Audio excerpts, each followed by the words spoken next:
Hi everyone, and thank you for joining us for today's webinar on applying benefits management on portfolios, programs and projects, a guide. Firstly, some quick housekeeping items. So this is a listen-only webinar which is being recorded. We will have a Q&A session at the conclusion of the presentation, and we welcome your questions. Please submit them via the Q&A function. If you experience any technical difficulties, please submit your issue using the Q&A function.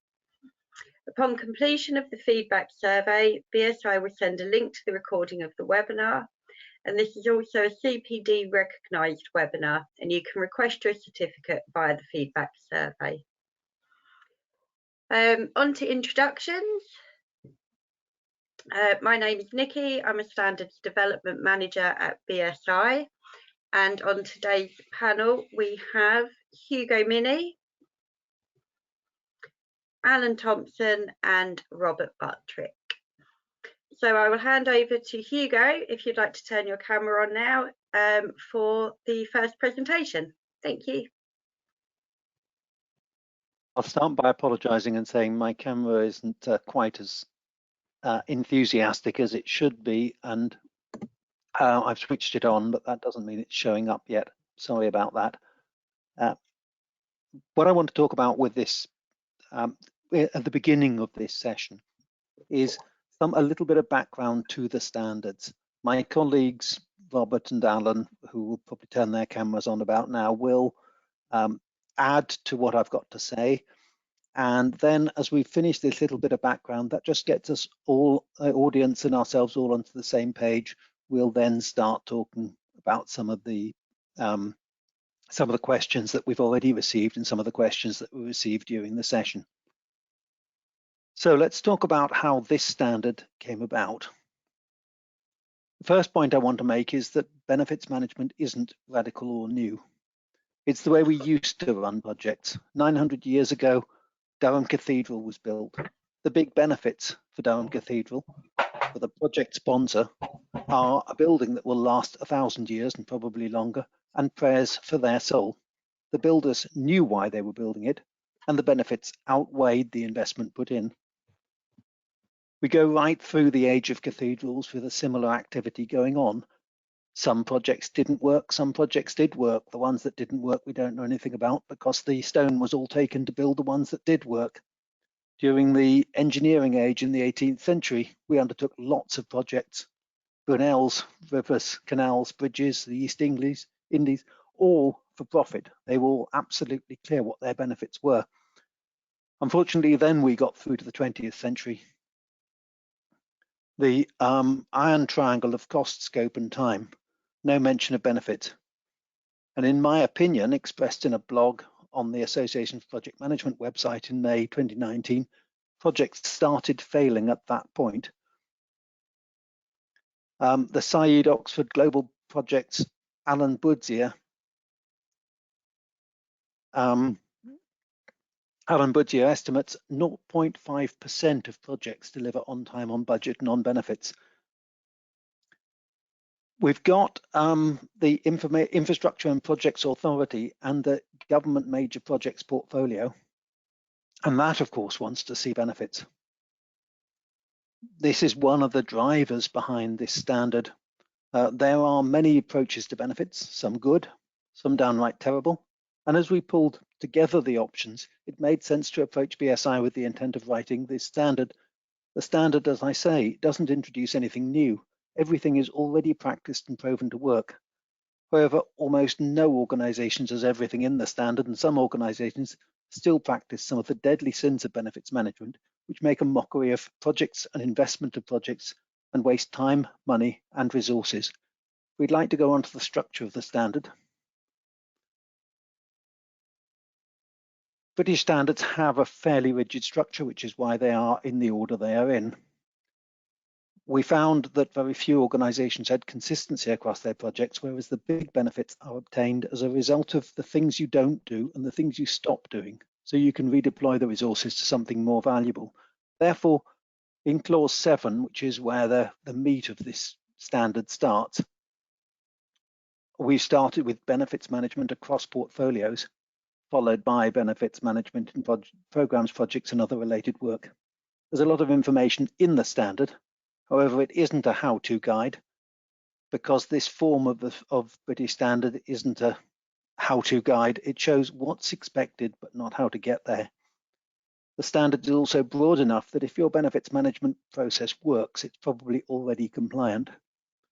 For example, we illustrate in the appendices 3 different types of benefits maps. For the benefits dependency network, one of those 3, we explicitly say that it doesn't matter what you call the columns, as long as you cover the principal concepts that you need on this type of map. The standard isn't going to restrict you unless you're doing something wrong. And it answers some of the questions in the standard and covers the uses of benefits management for making decisions about what to consider and how much to set aside for the business case, how to choose an option and start it, how to make decisions during project delivery, and how to hand over and measure report benefits management, benefits realization after handover.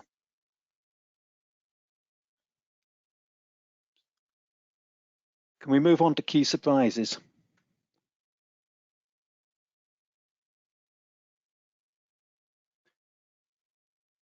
So the biggest surprise for us was how fragmented benefits management is in most organizations. It should be managed across a whole portfolio with rules of thumb for small projects and more detailed analysis for bigger projects. Benefits should make sense. Too often the benefits in the business case barely justify the investment, because the benefits in the business case aren't about why we are making the investment. They're only the benefits that distinguish this option from the other options considered. The GMPP in the strategy published in March this year talks about an investment of 678 billion whole life costs over 235 projects, realizing benefits of 726 billion. You'd hardly think that was worth it. It's most obvious when you look at ICT investment, traditionally the one with the highest return. 37 billion invested for 37 billion return. I can only assume they simply haven't documented what the benefits actually are. This is an issue. If benefits management isn't done right, then the decision about which projects to proceed becomes a political decision. And if there's no planning to realize benefits, then realization is years later or worse.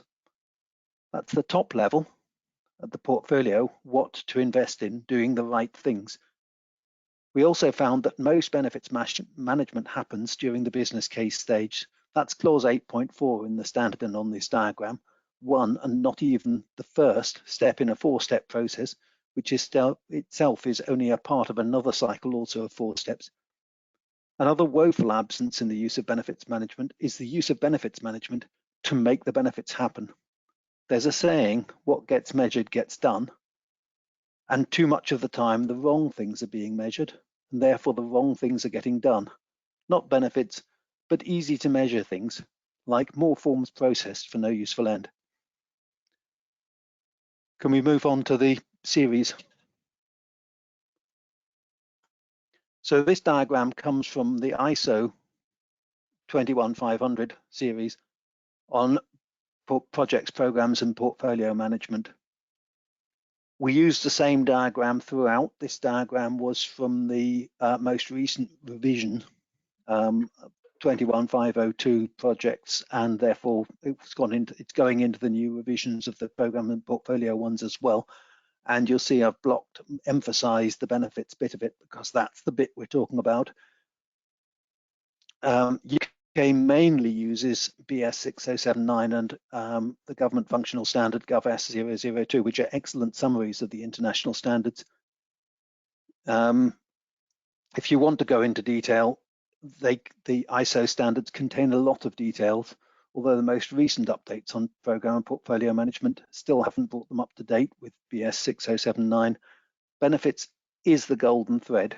It's important to point out it's more like a lighthouse. It's not the destination, but it points you towards the destination and keeps you off the rocks. And it's a very powerful communication tool, both when asking for money and when making decisions during investment boards, options appraisals, project rollout, and embedding. Can we come on to the 7 deadly sins?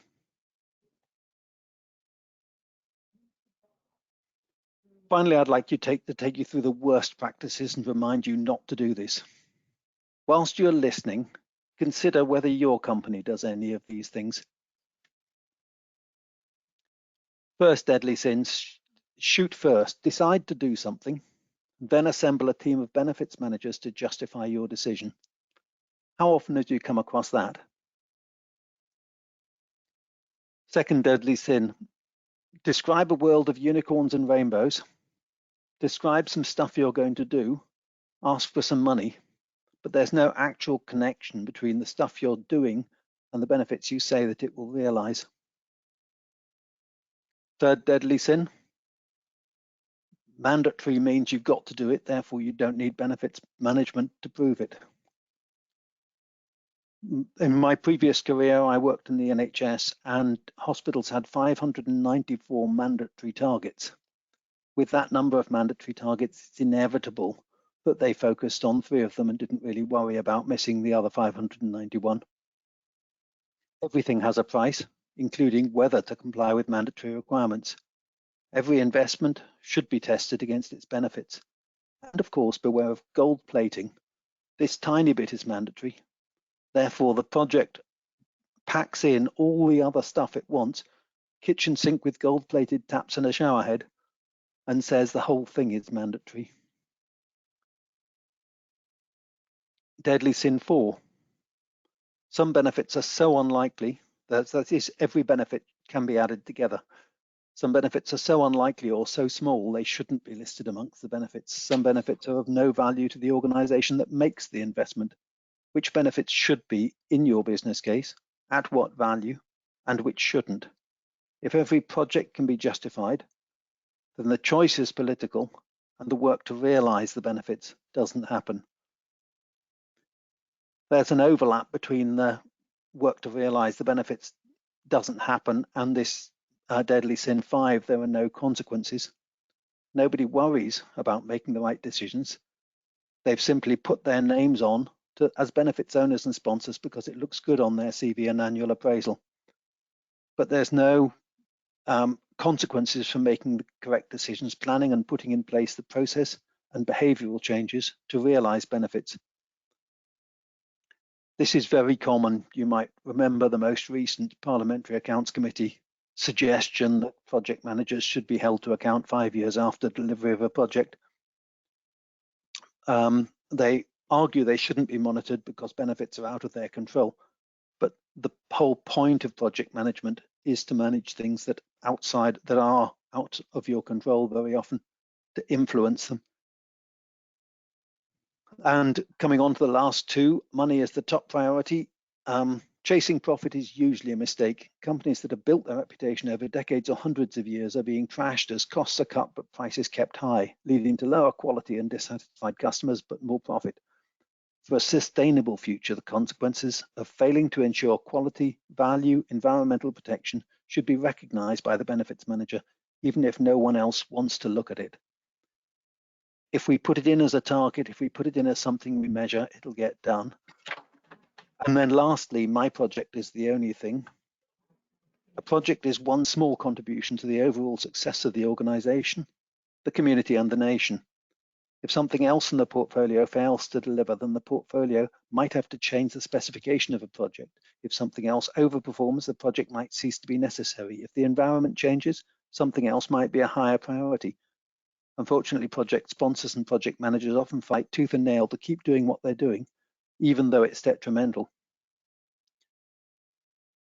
That's the introduction over. That's brought us, hopefully, onto a level playing field. I've done it rather quicker than I thought I was going to. We would like to move on to the fireside chat, and if we can start the fireside chat with one of the questions that was submitted beforehand, that would be terrific. Yes, no problem. So one of the pre-submitted questions that we thought we'd kick this off with was, in his book, Bent Floupier, his book, How Big Things Get Done, talks about strategic misrepresentation. How did the panel propose to minimise this when planning benefits? So over to Hugo. So Bent talks about the next stage of the problem too. He talks about if you knock 20% off because you're assuming optimism bias that benefits are overstated by that much, then the users understand you're going to knock 20% off and add another 20% on in order to get to the amount they first thought of. So they overstate by 40-odd%. You knock 20% off and they get back to the strategic misrepresentation they wanted in the first place. So the real challenge with this is that we need a culture of transparency and honesty.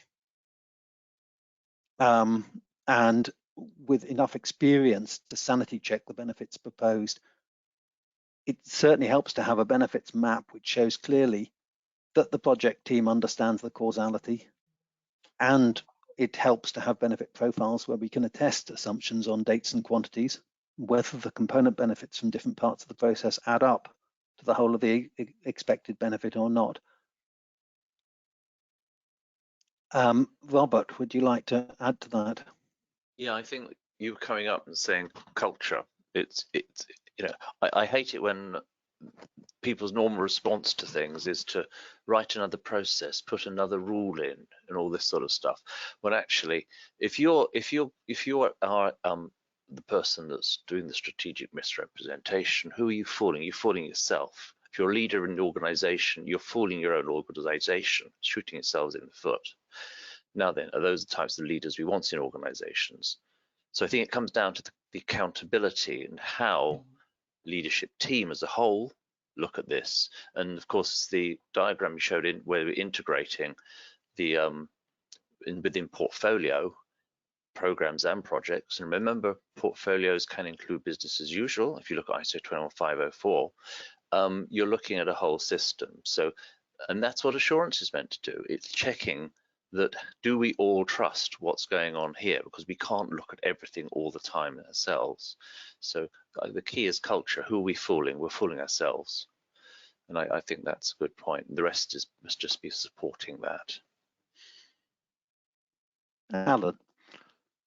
Yeah, I like to support what Robert's just said. I think there's a change in mindset, change in culture, whereby we have to have transparency, even benefits maps themselves, whereby you're looking at stakeholders having ownership, having sign up for the benefits maps themselves, and having that transparency across the organisation. And I think in the standard shows articulates is the integration of portfolios, programs, projects, and business as usual as well. So it sort of also insists like a level of transparency across the business as well. As Robert said, not another process, but a change, a buy-in from the top level of transparency, so we get this done. Rather than what sometimes happens in organisations I've worked for in the past, benefits management, that's someone else's problem. We have no idea what happens with that. And that's a change in the way an organisation works.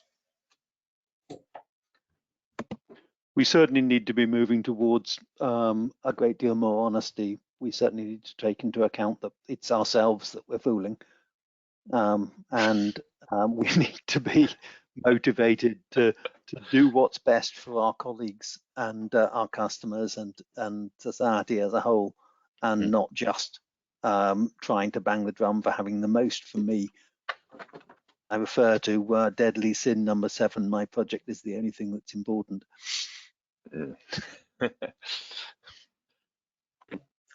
Nikki. Brilliant, thank you. So a question that's come in from somebody watching: is it better to hold sponsors and SROs to account rather than project managers? So Alan, do you want to start us on that one? So having SROs and project sponsors to account rather than project managers. Well, having been a long-term project manager, I quite like that idea, to be fair, because you know they sometimes they have this they have this like mystery, like, well, you're responsible for getting the business case, getting the benefits measured, and making sure the project's worthwhile. And project managers just to facilitate that the actual outputs are produced, etc. And sometimes that really is, I find that a challenge sometimes in the past with certain project sponsors and SROs I've worked for, that they find it, well, well, I'm accountable for this. They need to be clear because they're actually making it happen. The project manager, the program managers, they're just to facilitate the ability to do that. So I think, yeah, they need to be accountable. In the organisations I've been working with recently, we have a great deal of accountability and visibility of the SROs and project sponsors, definitely. I think there, Alan, it's really the accountability. People talk about who's accountable. I think they always must just say, well, who's accountable to whom for what? Because if you're not accountable to someone, you're not accountable. You know, no one's holding you to account. So the relationship, project manager to project sponsor, maybe project sponsor to board, and then up through program and portfolio if you're managing in those layers, that's absolutely crucial. And I think in all the standards, whether it's the GovS series, the British Standard, ISOs, the project sponsor, called in UK government SRO, Senior Responsible Owner, they have the accountability of the benefits. They own the business cases. They're the primary risk taker. It's their organisation. They get it wrong, they're fooling themselves. But the project manager has to know how to do it, how that all fits together. They're not just about producing things. It's the focus on outcomes. Without the right outcomes, you never get the benefits. Yes, we use the term SPA as opposed to SRO, single point of accountability. And I think that makes the emphasis. The project manager and the project leadership team are accountable to the senior point of accountability, but the senior point of accountability is accountable to the business for whether it delivers its benefits or not. Of course, the SPA is typically come up through the ranks and knows the detail of doing and may not understand the realities of strategic level of planning benefits and so on. But we're working on educating them to get them to the point where they are taking account for the benefits realization, and it seems to be working reasonably well. They're getting quite enthusiastic. What it means from the project leadership team's point of view is that there's a danger that project leadership teams can't get on and make decisions because the project board wants to see every decision they're going to make if they're going to change something. Whereas if we can elevate it so that the project board is looking at benefits and objectives and wants to see how well we're tracking against benefits and objectives as we deliver this project, then they will see those change in either a positive direction or not positive direction, but the actual day-to-day decisions of what to change in terms of delivering the project can happen a lot faster. You still have to have all the analysis that says which is the right decision to make, but at least the project team, leadership team themselves, the project manager and their people can make the decision, this is the choice we're going to make, and don't have to wait 6 weeks till the next project board.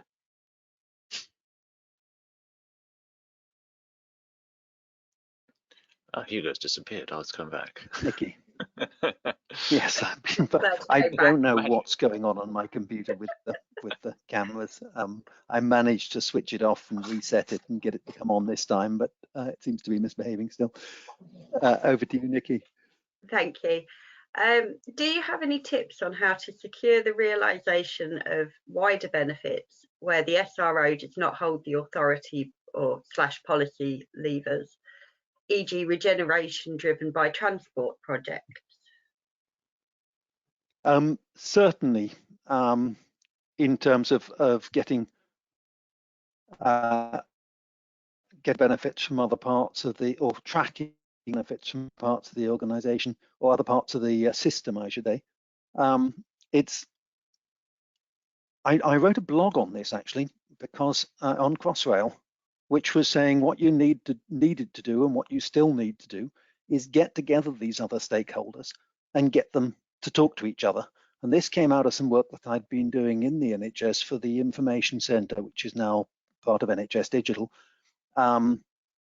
where I went out to the stakeholders and said, we're about to deliver you all this data, and it's going to be really useful for the following reasons.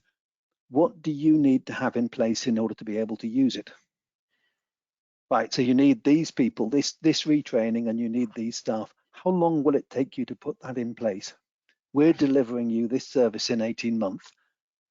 What do you need to do? And people were saying, well, I need to get my job description out sorted now in order to get an advert out within 6 months, in order to have recruited in time for that data to start to arrive. And it's the same with the Crossrail example, where Heathrow Airport and Canary Wharf developments and one of the housing organisations each put quite a lot of money in to Crossrail because they knew what benefits they were going to realise. And some local authorities did a certain amount of rezoning because they knew that they'd have to do rezoning in order to realise benefits at about the time that Crossrail began to deliver. But an awful lot of people didn't. And as a result, it's going to be that the Crossrail appears, the station's open, and then people start to think, oh, we could do this. And the blog I wrote says, get people together, get people talking about how they got benefits. Why did Heathrow Airport put money in, for example? And other people saying, oh, we could apply that. Local authorities saying we did this, borough council saying we did this zoning, and other borough councils saying we could do something like that. Then tracking it, people by that point, because people are used to talking to each other, they're now tracking it. They want to share, they want to help other people to track those wider benefits because they want to be able to see those wider benefits coming from themselves, and they want to see what to adopt, what to steal with pride from other people in the same way that they want to share things that other people will adopt from them. It doesn't have to be fancy. It doesn't have to be a clever website. It could simply be send an email in with this. What you're talking about there, Hugo, is about avoiding one of the 7 deadly sins, like the miracle happens. Yeah, I've got the output, this data. Oh, look, isn't it wonderful? Well, what the hell's in the middle, you know? Yes, you've got to do something to make those outcomes happen, yeah. Yes. And that's where the benefits mapping coming right back, starting with the future and coming back and saying, what do we need to do? Yes, yes, I talk in terms of right to left and left to right on benefits maps. Yeah. Yes, yeah, absolutely. We do actually propose the bidirectional benefits map, which is essentially an investment logic map and a benefits dependency network stuck back to back, which is the right to left, left to right. But right to left, left to right on a traditional benefits dependency map is achieves the same end.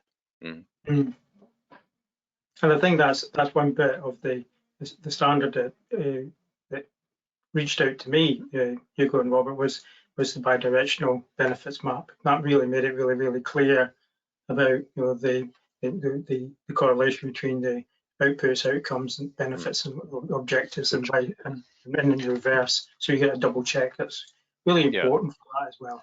Which of course is in 6079, and it's and in the Gov standard as well. Yes, and the standard picked it up from 6079. Exactly as you say. Robert, would you like to add to that? No, I think I added there. I mean, we do keep talking about the British Standard, the ISO, and whatever. There's a quick relationship between them, and the British Standards was really the first lot there. That was basically the days of empire, really, that if something was produced halfway around the world, you could expect it to be the same standard, same quality, no matter where it was produced, whether at home or whatever. And most of, I think, you'll correct me if I got this wrong, but to simplify, most of the international standards, the way they work, the rules and the way they're structured, are almost a direct lift from British standards. The language that's used, and everything, the rule books are very similar, and they're there to promote trade. You know, they know why they are doing it. It's promote trade. Trade makes the world a safer, better place and more prosperous. Now we're launching today a British standard. So what's different that and an international standard? Well, BSI, like the Americans, ANSI, the Germans, DIN, and all the other national standards that each country has, they are part of the International Standards Organization, which is a Geneva Treaty organization. Then they have a choice to participate, to propose, to actually work on it, and if they adopt it, and British Standards Institute mostly adopts the international ones, you'll find it will say BS ISO. So 21500, ISO 21500, as it's known if you look at the ISO website, on our website, is a British standard, BS ISO 21500. So you can tell the provenance by looking at it. Same if you find things like EN, for the Europeans and all this at the front end. And so these at the beginning will tell you the provenance of it and where it comes from. That's brief stuff on that one. So it's not complicated once you work out how to read them.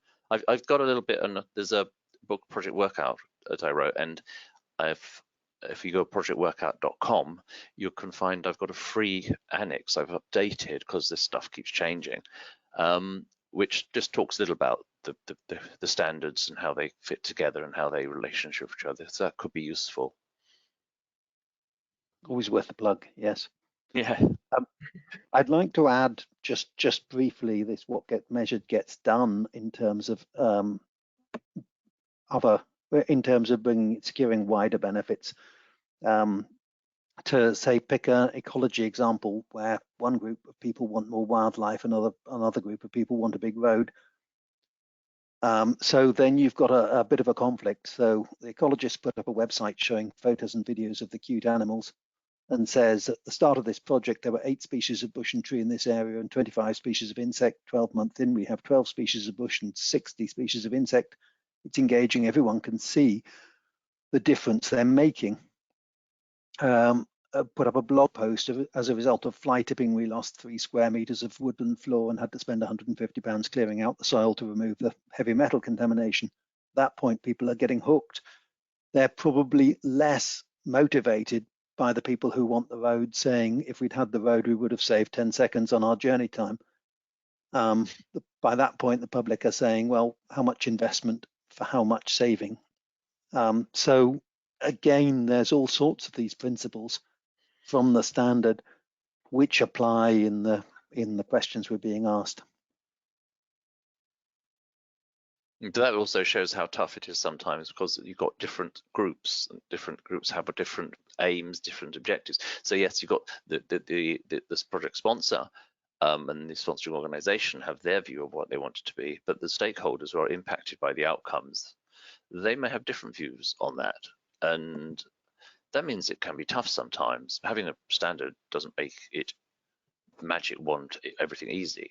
It just highlights, actually, no, sometimes it's tough. From whose perspective are we talking? Because there'll always be conflicting things. There's always some pressure group wanting to do the opposite of what somebody else wants to do. Good heavens, there was it was Elephant and Castle, a dreadful roundabout, and these horrible tunnels going underneath, pedestrian ones, real creepy. And so there was a project to get rid of them and make it much safer for pedestrians. And someone wanted to slap a preservation order on it, because they've been there since the 60s or something, So yeah, so reading a standard won't make life easy for you, but it might help you clarify thinking. Yes, I think it goes back to something that we sort of mentioned earlier as a group, that it's like a mindset change as well. The standard can give you advice, etc., but there is a needs to be a big change in organisations, because that's the interesting part from our perspective, is that cultural change that needs to happen. yes, where we start to make decisions on the basis of achieving something rather than on the basis of someone very senior must be wise, so they must have made the right decision. They're very much the shoot first, then name your target. We make decisions. The person who made the decision probably did make it for very wise reasons, but they never explain the reasons. So by the time that the project's benefits team get onto the job of trying to justify it, they don't know the real reason. And as I mentioned earlier, very often business cases contain the benefits of one particular option as opposed to the benefits of the whole investment. And sometimes politically, some senior leaders want to forget why they did it in the first place and change it, which if they do it explicitly, well, maybe okay, but sometimes it's a subterfuge. Another form of misrepresentation, perhaps. There you go. Yes, absolutely. Absolutely. Definitely. Nikki. So speaking of misrepresentation, a question that's come in from the audience. It's recognised that that strategic misrepresentation occurs at the moment. How does the standard move us towards a place of greater honesty and accountability? That's quite a difficult one to answer. In that what the standard does is says, here are where we'd like to be, rather than this is how you do it. But anyway, we know there's strategic representation. I think being aware of strategic misrepresentation and being aware of the situations where it might arise allows, and bringing in some clarity, like the causal chains, logic chains and causal links on the map. Logic chains and causal links are basically the same thing. The profiles which show that you start with a benefit of this big, but it's made up of these benefits, and if you add together the component benefits within that benefit, do they add up to the number you first thought of, or was the number you first thought of a dream? Should allow a picking through to be able to say, I can see where the misrepresentation is or not. But we can't legislate for misrepresentation. We can say it shouldn't be happening. We legislate against people murdering people, but it doesn't stop them being murdered, does it? so books, standards, whatever, don't stop people behaving badly. What they can do is highlight there is bad behavior. This is the consequences. Constructive challenge is a good thing, and so enabling constructive challenge, that's about the culture of the leadership team and the culture they put through their organizations. Many organizations fail to put in portfolio management, which we say is critical to this, because what are the levels of accountability? They can't put it in because they still want to run in divisional silos, because that's the way the top team grew up. That's where they want to stay. That's their comfort zone, regardless of how inefficient it is. So it's a cultural thing. It won't, it's not silver bullet. It can't solve everything, but knowing about it, constructive challenge. In this new standard, there's a section on assurance. Of course, that is part of it as well. And I'm not advocating everyone gets reviewed to death by independent auditors running over it, but it is there. It's part of the mix of what organizations should be doing anyway. Because if there is that strategic representation, if an organization, there's the governance and risk boards, which are compulsory, that's they're holding that aside from and independent from the chief executive. So this starts getting very serious stuff.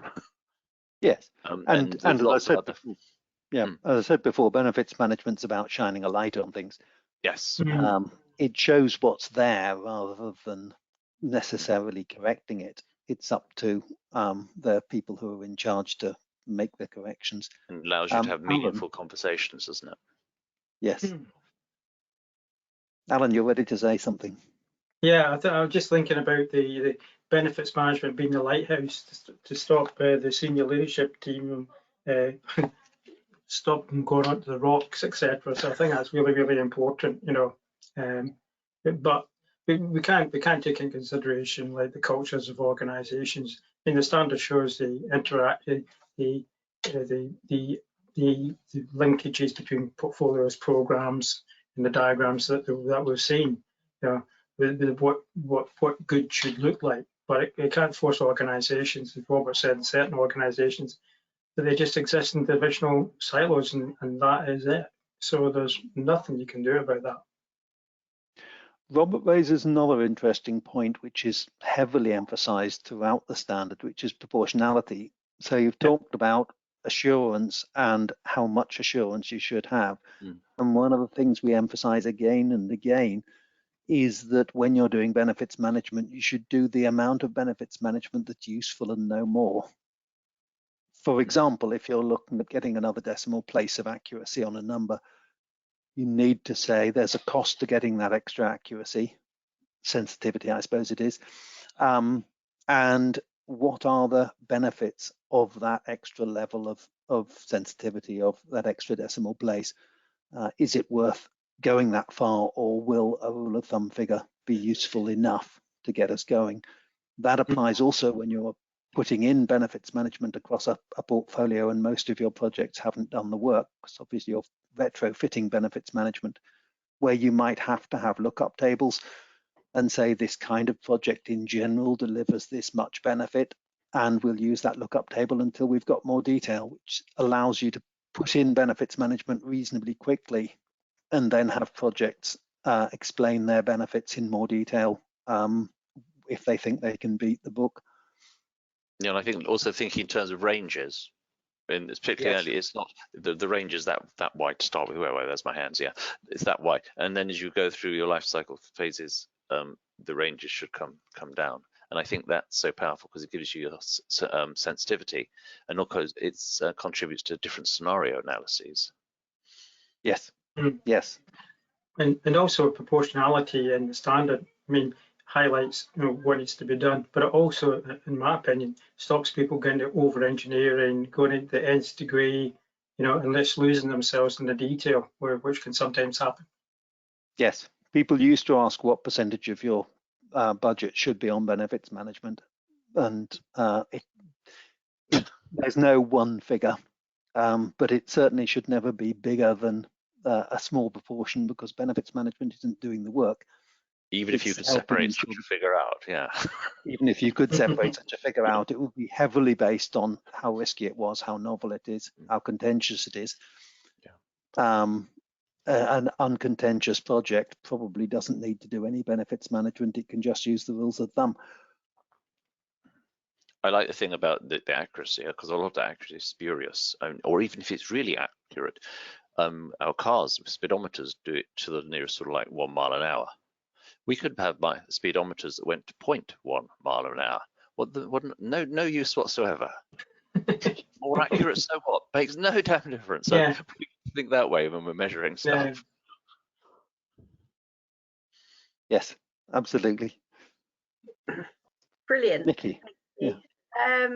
So what are your ideas on ensuring consistency across the portfolio? So I've touched a little bit on that already. The key thing is to get benefits management into the portfolio fairly quickly. And that means with a lot of projects, and where I work at the moment, the projects are typically 10, 20 years long.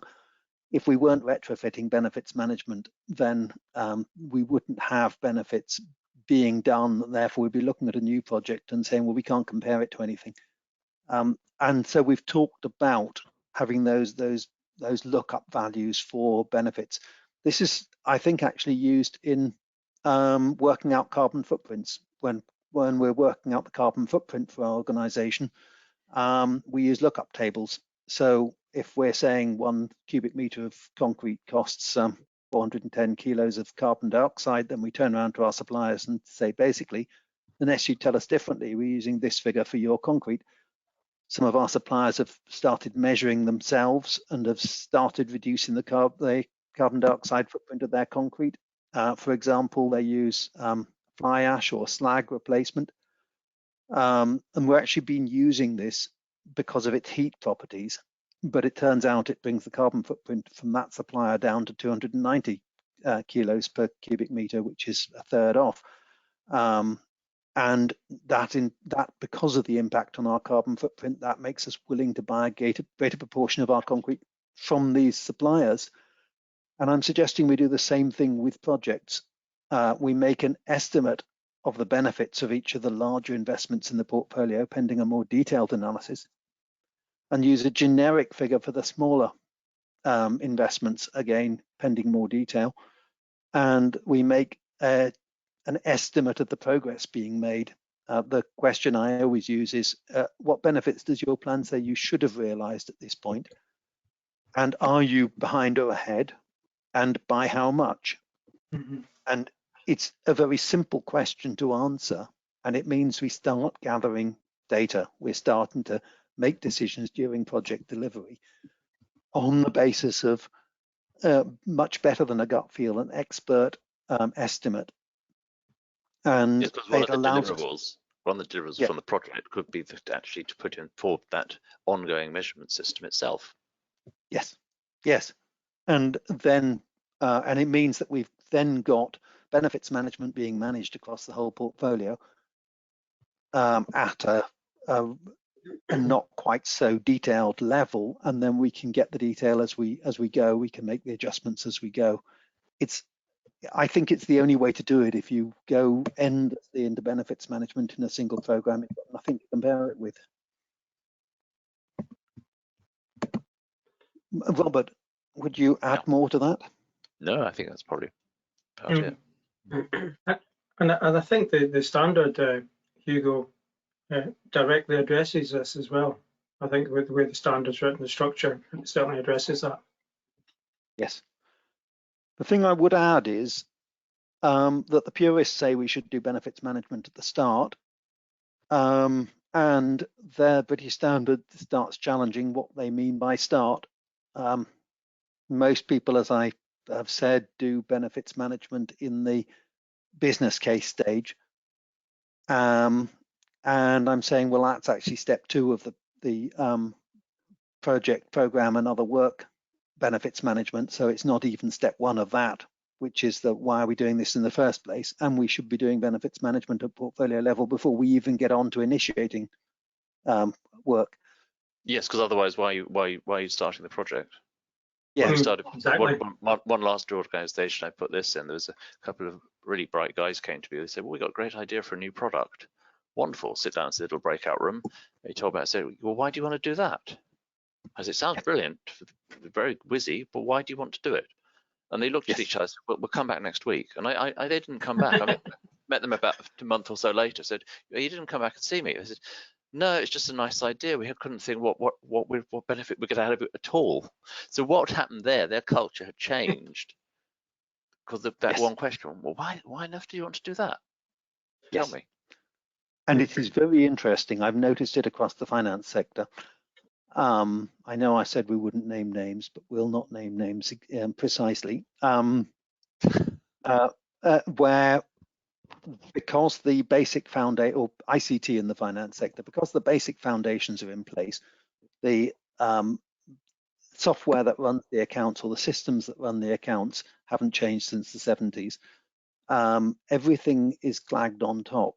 So you can say, I'm going to have a different interface. I'm going to have a mobile phone app, or I'm going to have a web app that allows this, that, and the other, because it's sitting on top of a stable system. And you can simply say anything that makes money we'll add on. But most other environments, there's too many interdependencies, and you really have to say, what is our strategy? How does this contribute to our strategy? Or does it even take us in the opposite direction? Even if it is profitable in the short term, does it take us in the opposite direction? Or you might just be building a bigger legacy. So the disbenefits will come crashing in when some new player has actually thought, we could do this differently. Yes, absolutely. Brilliant. Nikki, do you have another mix to throw in? Not a question to throw in. Is the standard aligned with Jenna's benefits realisation? Yes, putting it bluntly, and HM Treasury Green Book and the ISO standards. What we did when building this standard was we looked at everything that was going on out there. Jenna's is very much focused on step 2. It's very much focused on the building a set of benefits during the planning stage. It doesn't go into why are we doing the projects in the first place. It doesn't go into how we make decisions during project delivery, and it only briefly touches on collecting benefits, measuring benefits after handover, measuring the actual realization.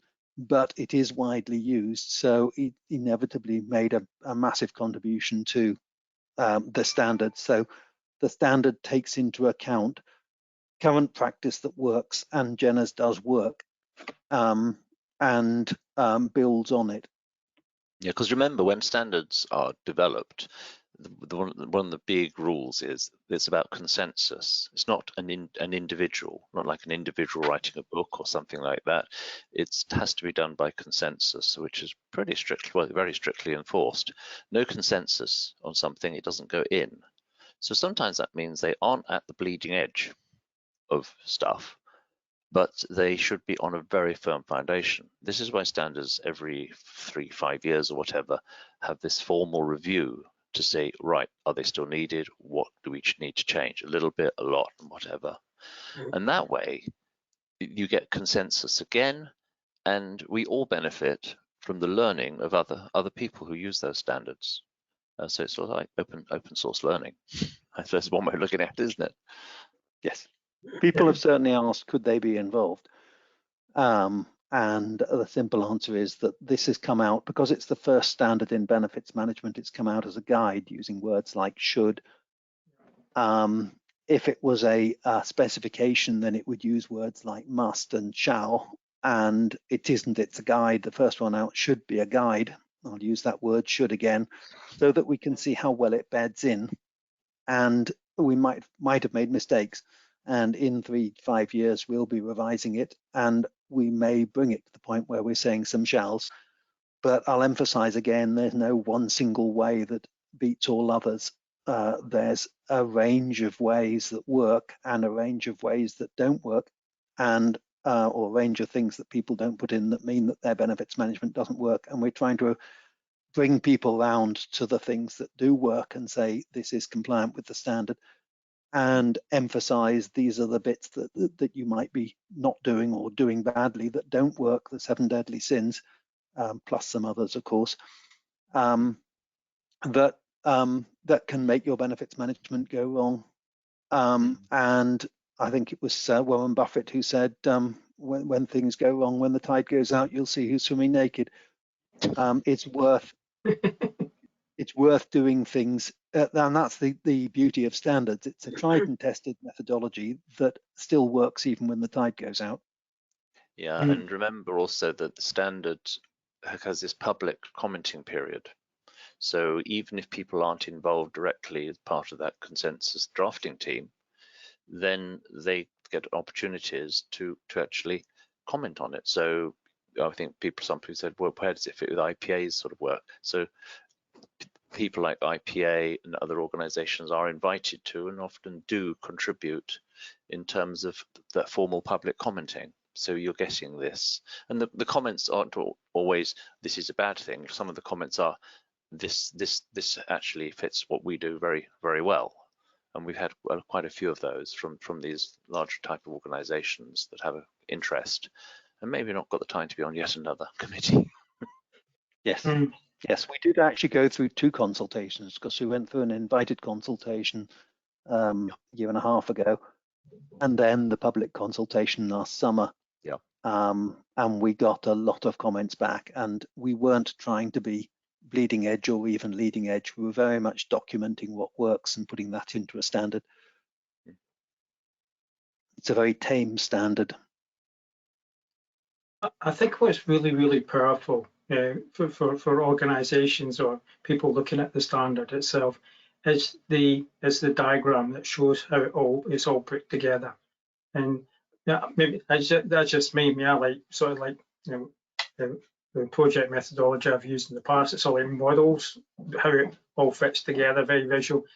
But you can see how it's all placed together. I mean, the scope, the context, the principles, then you've got the foundations put in place, then you've got the practices on top, the annex, further information. I think the structure it's a logical flow. And this is the powerful thing that you guys have put together. It's this logical flow that it makes it easier to articulate it to CEOs that this is what the standard looks like, and this is what it can give you. And this is a big ask to your organization, but if done well, then you can reap the rewards of doing so. Yes. And that sort of structuring and approach is what we've done in BS 6079, and that's the ISO 21502 on project management, or I should say BS ISO 21502. So that sort of flow, and the GovS 002 for those in the public sector in the UK, that follows there. But that's like our benefits management standard, which we're launching here. It looks holistically, portfolio, program, project, all in one wrapper, which of course the BS ISO series are separate with a separate document showing how they fit together. But having it in one wrapper really forces through, actually you think of this together. the accountability left to right, top to bottom, etc. Yes. And as I've emphasized before, most organizations are doing some of the practices, most decent, good organizations are doing some of the practices, but I don't think any of them were doing all of them. So everybody does have something to gain from this standard. The least widely used is managing benefits across the whole portfolio. And that's probably the one. On the one hand, benefits management pays for itself just when you apply even the simplicity of a benefits dependency network, which is basically a foundation, but it can often bring about clarity that changes scope and specification as you realize what will work and what won't. That's the least valuable bit, and that pays for itself. The next bit where you start saying, do the changes we make add up to enough to make up the benefits? Will definitely change what you're delivering and how engaged people are, and whether people are starting to plan the process and behavioral changes they need. But deciding what not to do at a portfolio level is what is the biggest bang for the buck, and that's the bit that was least widely in practice at the moment. People just they deciding what not to do is so powerful, and deciding what you might have to stop doing, as you mentioned it a bit earlier. You know, people really struggle with that. If you're not doing that, you're not doing portfolio management properly. Don't put it in the first place, or oh dear, world's changed, let's get rid of this one. I know it's a good project in its own right, but we've got to look at it holistically.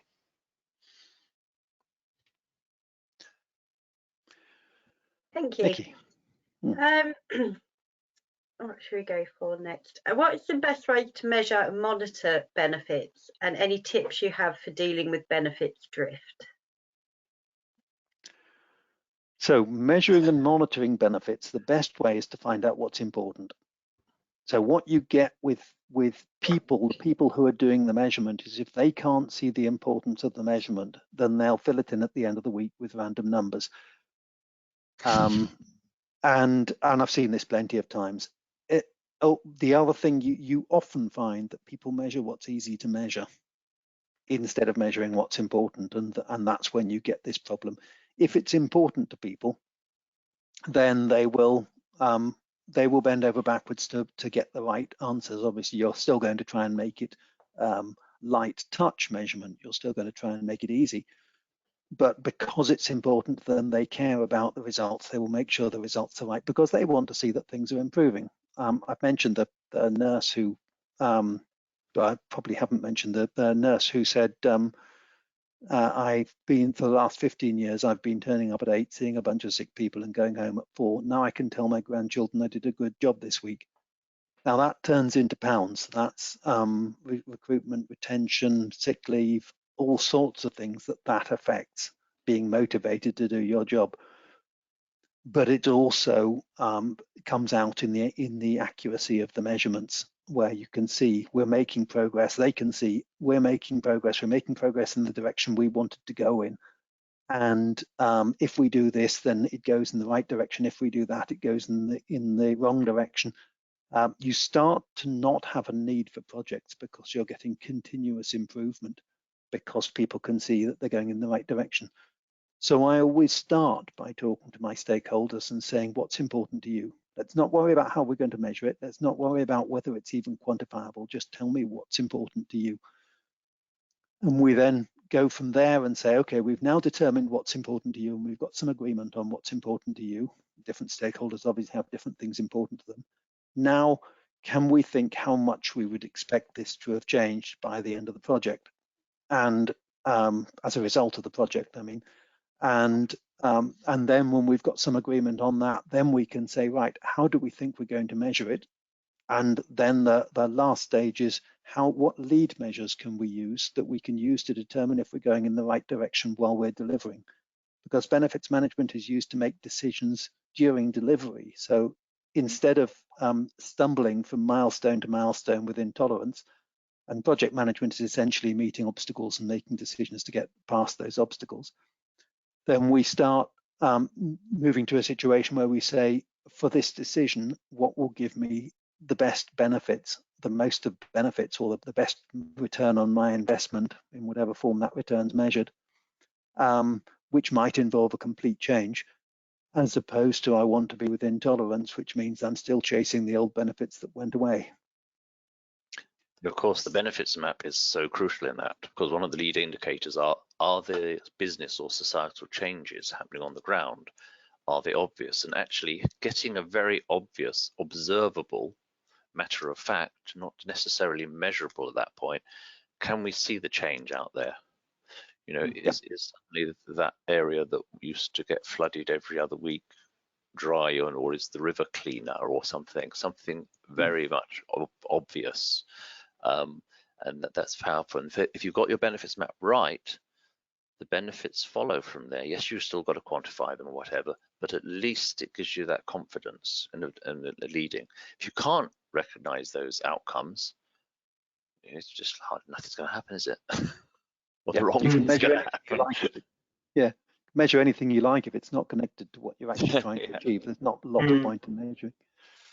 But that's a really good point that the standard also mentions as well. Is that basically the benefit map should be owned by like stakeholders of particular interest in the organisation, but also on top of that, they probably need to be baselined as well. So at this particular date, signed off, this is what benefit map is.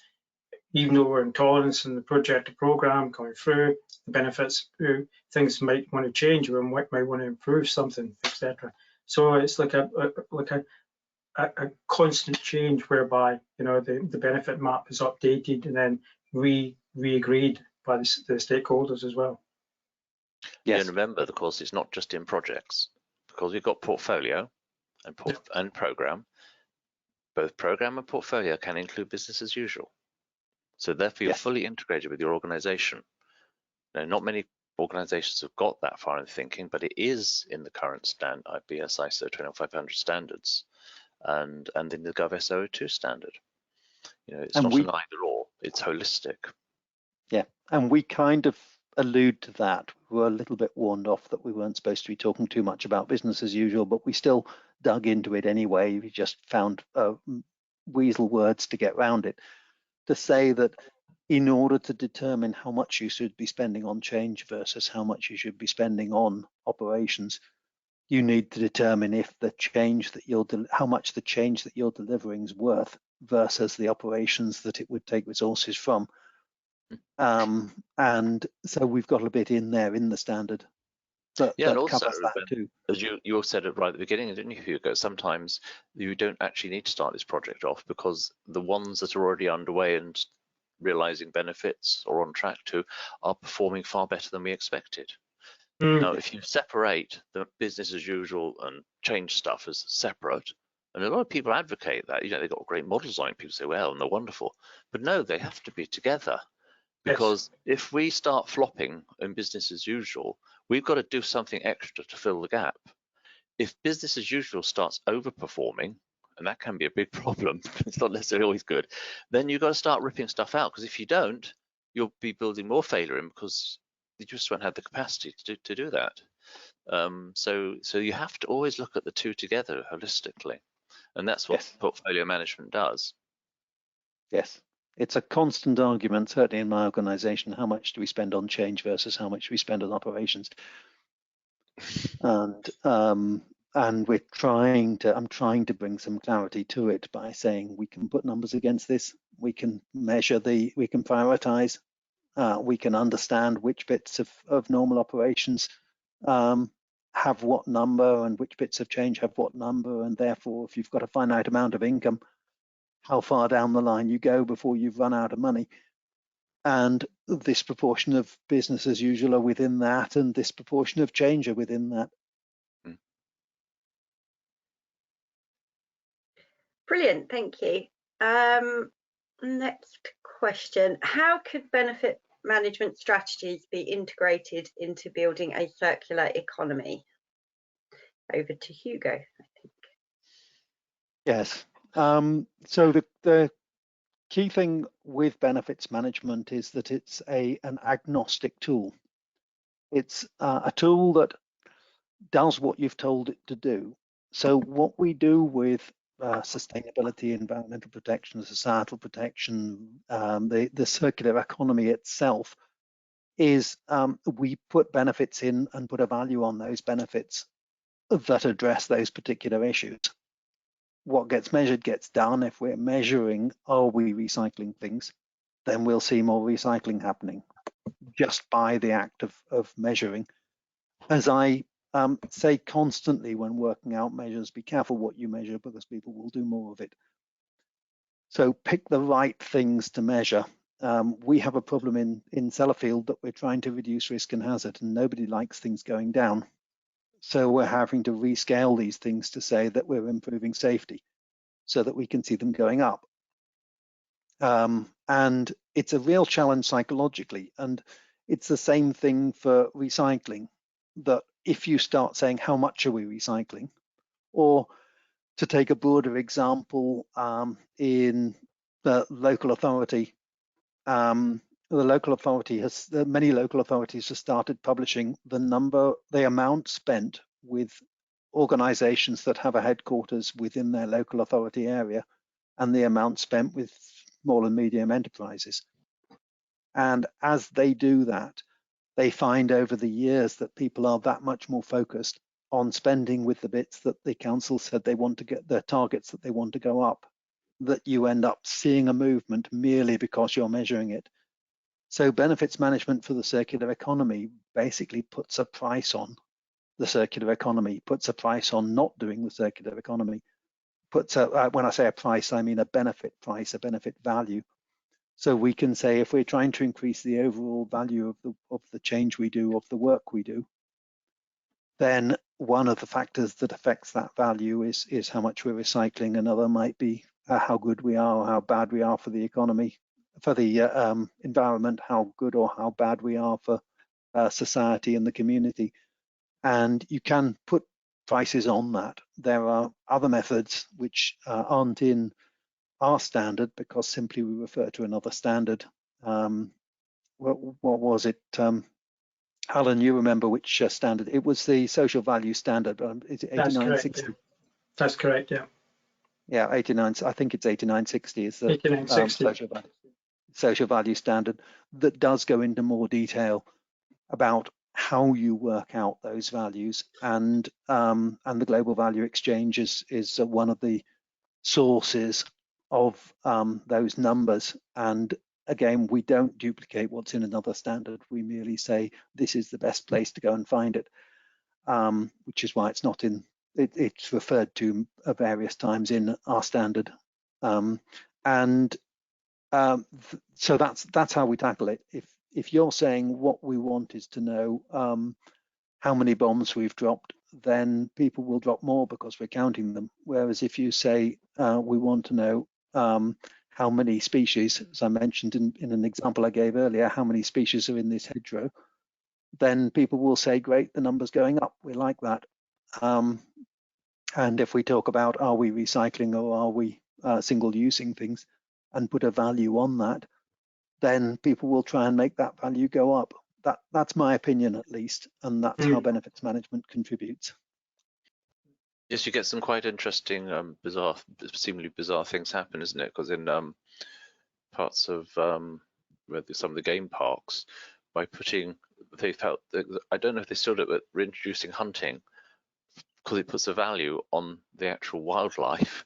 This is, and therefore they found they got more wildlife because it had a potential value rather than it going around eating cattle and things. And of course that can give some people, it's one of these tensions I talk about, you know. Yes, it preserves the preservation of wildlife, but by killing some of it, but overall there's more. So one of those things people have to work through whenever they do things. Yes. Yes, and when you're right, the wildlife parks are quite nuanced. Yeah. In the sense that they're not really the size of a country, so as a result they can get imbalances, and certainly in some of the Scottish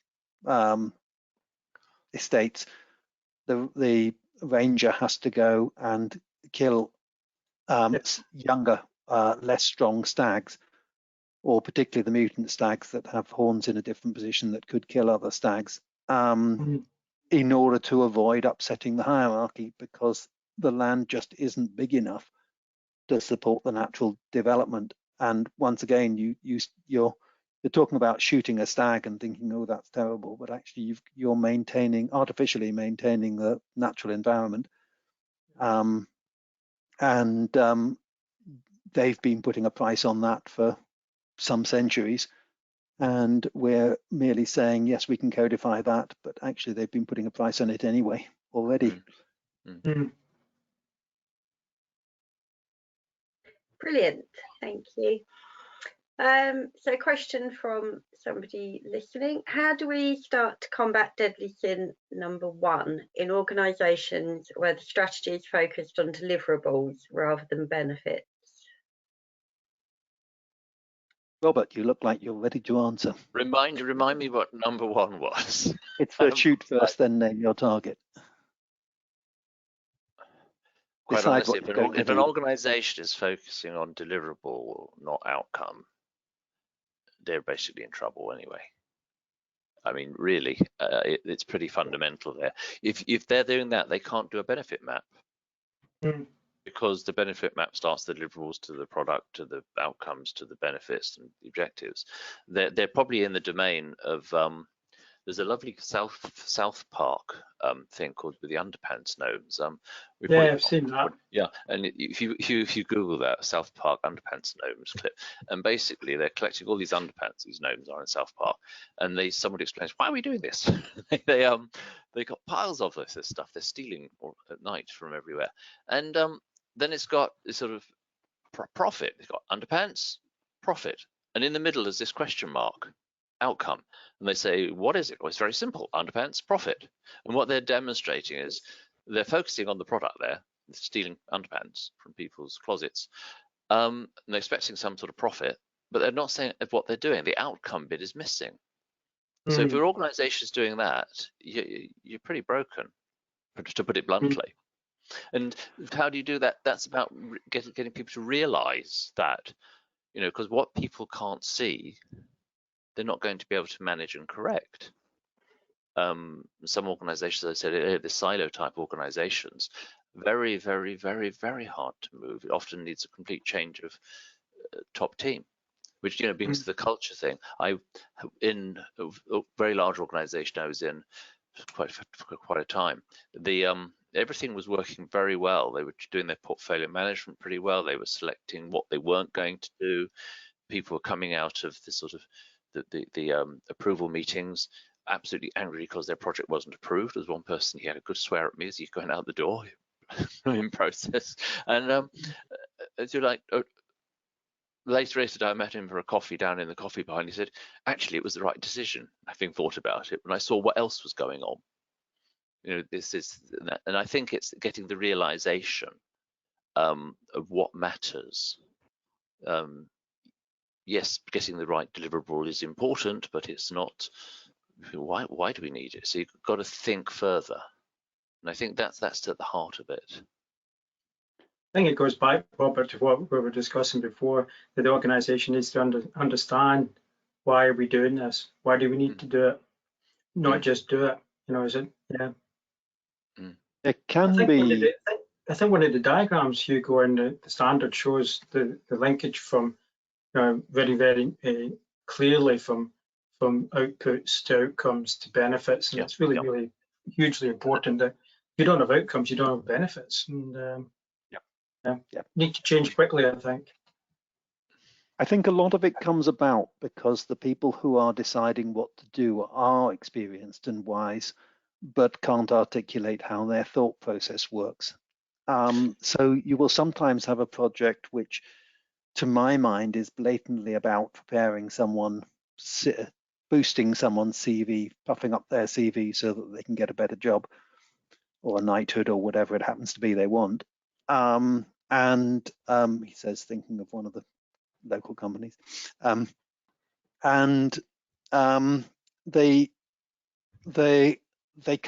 they either can't or don't want to articulate the real reasons for doing this. They just say, we must do this.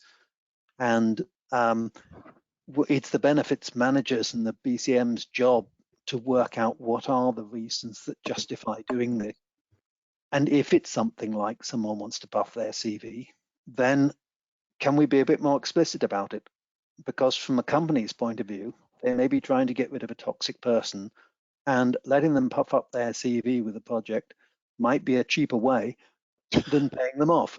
Oh, yeah. And, you know, it really might. So there might be reasons to do that.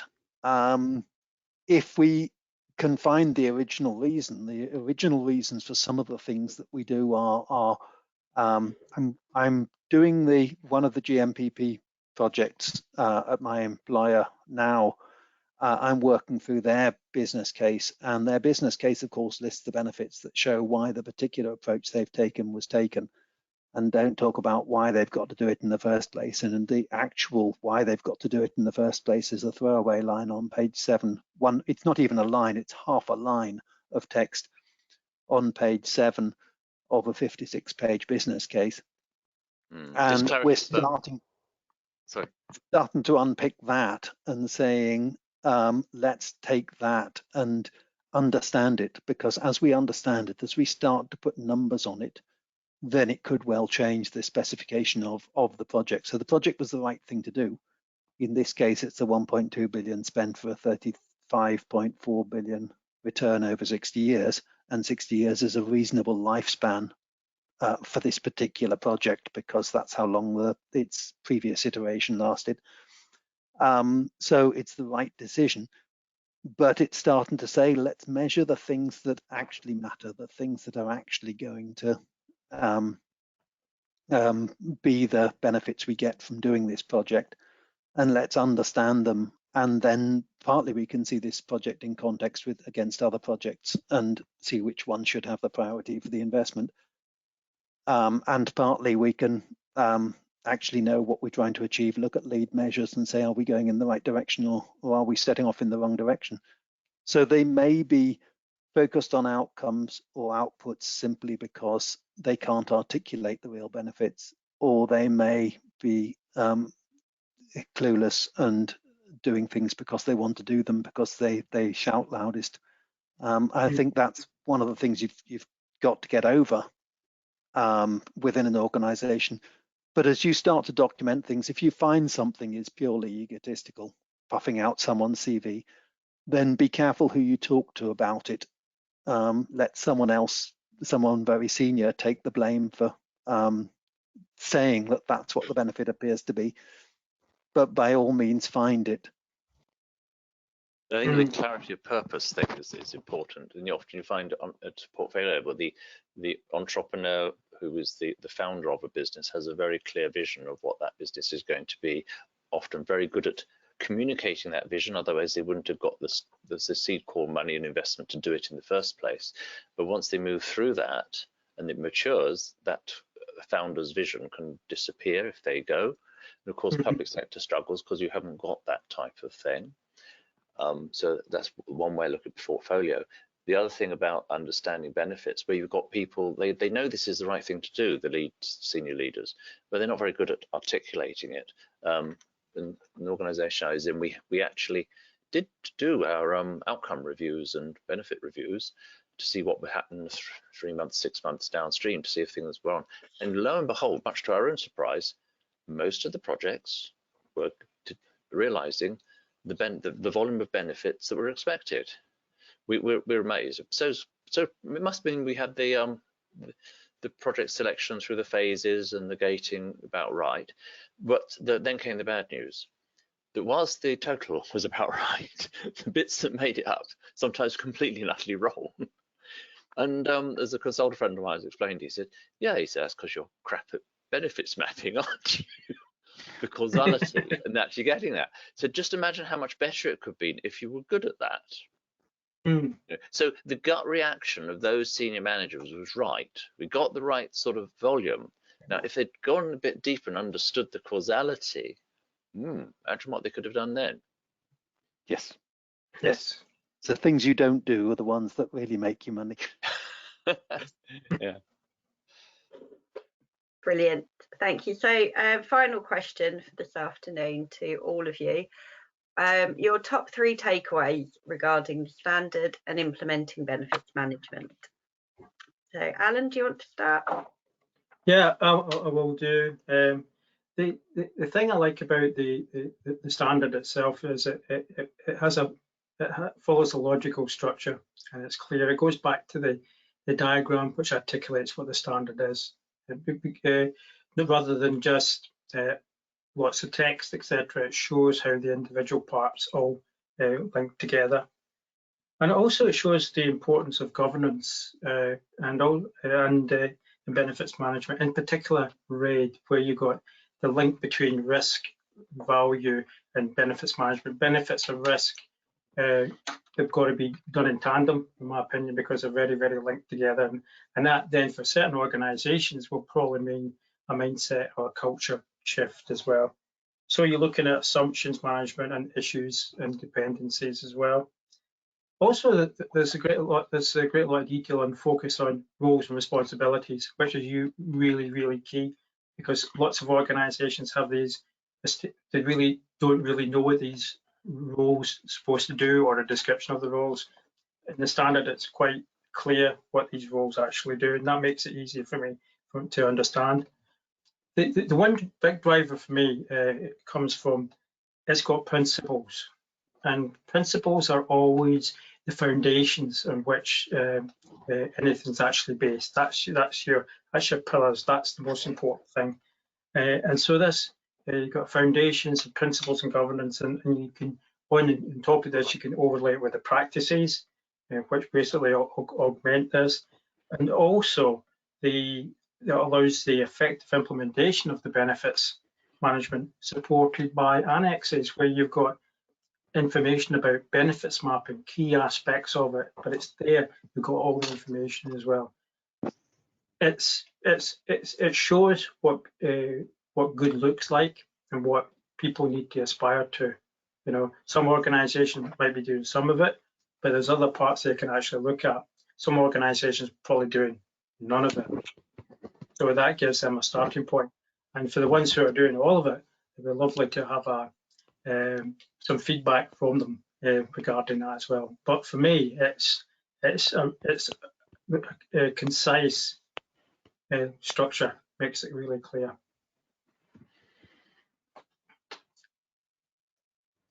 That's me, Vicky. Thank you, Robert. Okay. I think the takeaway for it's a document that's integrated in its own in itself, from portfolio down to project, and that in itself is powerful. But it also integrates across to BS 6079 and the BS ISO 20500 series on projects, portfolios, program management. There's separate ones there. So it does fit as part of a family, which is a good job too, because that's what we're meant to do as developers of this stuff. So that's sort of a takeaway, that it does work with the other stuff. The language is consistent, etc., because that's what the drafting rules say we should have. If I look at different points, I'd say the emphasis on culture. So I agree with Alan there, the emphasis on culture. It's how the mindset which you undertake this sort of thing. And we've talked quite a lot about that, about different attitudes of leadership teams and things like this. I think the benefits mapping, the concepts of it, if you don't understand that, you can't do benefits management. Now, how you do the benefits mapping, what you call the different boxes and how you join them up in lines and things, lots of different ways, and I'm sure more will be invented. So, but that's fundamental to it. And of course, looking at risk, sensitivity, what might go wrong. So, and all of these things, of course, are built in, they're integrated with the primary portfolio, program, project management practices that exist anyway. So it's not something separate, it's integrated within itself, and it's integrated within the other practices that are necessary under portfolio, program, and project management. And it's all in there. That's me. I'd certainly reinforce everything that's been said so far. Absolutely. I think it's crucial that benefits management is managed at a portfolio level, and that investment change work is made on the basis of a need identified through the portfolio, rather than as Robert gave us the example of people coming up and saying, we've had a brilliant idea, let's do it. Saying, actually, we have a need, we've identified a need, what is the best way to do something about that need? It's definitely important, it's definitely based on how people behave. You don't get benefits if people don't change their behaviors or processes or both, because you might have put something new and expensive and shiny in, but if nobody's using it, then you're not going to get the benefits. I think for me, some of the key takeaways are the level of clarity that it says define at a high level. We've given examples of benefits maps, and you'll notice that the examples we've given don't go into massive detail on every single action being taken. And I often miss out the work from the left-hand end of a benefits dependency network, because I work with engineers and they love to put every single thing in to show how busy they are, and really we need to chunk it up and say these are the big things that are going on which are made up of a whole lot of small things. Similarly on the benefits, these are the big benefits that we're trying to achieve, time saving, which is made up of maybe 100 component benefits of time saving in this way in this business unit, time saving in that way in that business unit, which all add together. And using benefits management as a communication tool, as well, of course, as the lighthouse. It's also explaining things. Beyond clarity, I think my second point is proportionality, is saying how much should you invest versus how much return you're going to get. And then my third point would be flexibility of application of this is designed to encompass all good practices. It's not, there's only one way to do it. It's that you can use this standard and you can use the principles and the methodology in this standard in any situation, and you can adapt it and tweak it a bit and it will still work. But we've highlighted in this talk at least the areas where you can put it in and make sure it doesn't work if you follow the 7 deadly sins. There are a whole lot of other things you can do wrong, which we haven't listed as they didn't quite make it into the top 7. So things like not having any causality. There's a lot of benefits maps I see, which are a series of boxes without lines between them, but you could say that's a variation on Deadly Sin 2 and then a miracle occurs. But I have seen an awful lot of those. Okay. Just about run out of time, but yeah, thank you. That was great. So the standard will be available to buy in May. I don't have an exact date yet, but if you keep an eye on the BSI Knowledge website, you'll be able to find it. There's some links there if you want to do any further reading. And for more information, please visit knowledge.bsigroup.com. And thank you all for joining us today. and of course, anybody who already subscribes to British standards will be able to get copies for free. Within their subscription. Within their Of course. Within their subscription. That's great. Thanks, everyone. Thank you very much. Everyone. Bye. Bye, everyone. Bye. Take care.